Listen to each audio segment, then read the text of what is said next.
Hey guys, welcome to the Betrayal. This is Betrayal Week, Wasp Week. We got Jerry. Robert! Still Robert! Emma! Welcome to Scene 1. We are opening with our play with Jerry and Emma meeting for the first time in 2 years at a bar. Emma tells Jerry that her and Robert, her husband, have decided to divorce, and that she had just told his best friend about their affair last night. Here we go, ladies and gentlemen. Scene 2. This scene is with Robert and Jerry, and they're sitting down and they're talking about the fact that Jerry has had an affair with Emma, and Robert reveals that Emma told him years ago, and this is brand new news to Jerry, who thought that Emma had told Robert the night before. And so this is their little lovers quarrel, their bromance. Uh-oh, they're gonna get a big fight. In Scene 3, we flash back to 2 years prior when we see the end of Jerry and Emma's relationship. They're sitting in a flat that they have bought together, what they used just purely for their own affair, so their separate lives would not get in the way. They're now currently, there he goes, they're selling it and deciding what to do with all the furniture, and at the end of the scene they just decide that the whole thing will be sold and that they don't love each other anymore.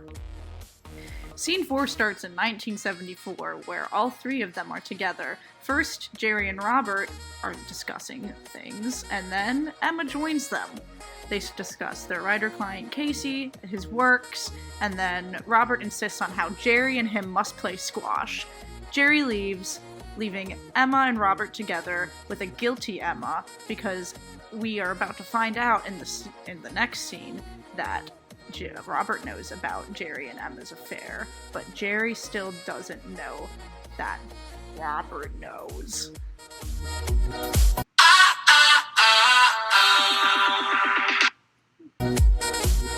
Then we move into Scene 5, where Robert and Emma are on a little vacation together, and Robert says, "Hey Emma, I picked up a little letter for you. Guess who it's from? My best friend Jerry." And Emma is like, "Oop, uh-oh!" And she eventually admits to the fact that Jerry and her have been having an affair, and Robert brushes it aside and asks her if she still wants to go boating the next day.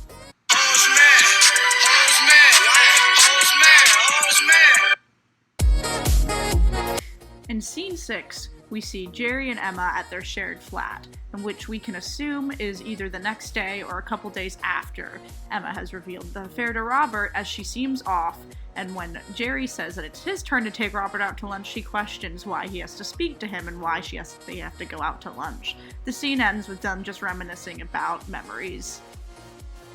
In Scene 7, we have Jerry and Robert out at lunch together, and they keep talking about squash, and Jerry keeps asking Robert how Emma is, and Robert keeps avoiding the question. And then Robert admits to Jerry that he thinks that he's a bad publisher because he doesn't like books.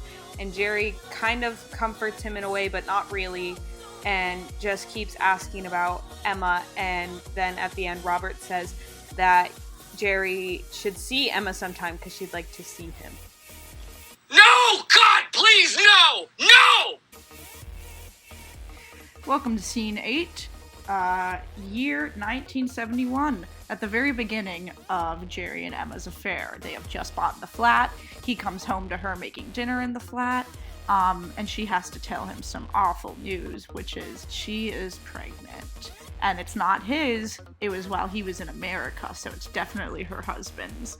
And Jerry gets a little butthurt over the fact that she's pregnant with her husband instead of him. Scene 9, the final scene. So, Jerry, Robert, and Emma are all at a party at Robert and Emma's house. Emma walks into the bathroom and finds Jerry waiting there for her. There he confesses his love for her and kisses her, and then Robert walks in, but they stop kissing just in time. And Robert walks in, and Emma says, "Your best friend is drunk." And Jerry says, "I shouldn't say this, but your wife is beautiful." And Robert's like, "I know she is." And Jerry's like, "I'm drunk." And Robert's like, "Let's go."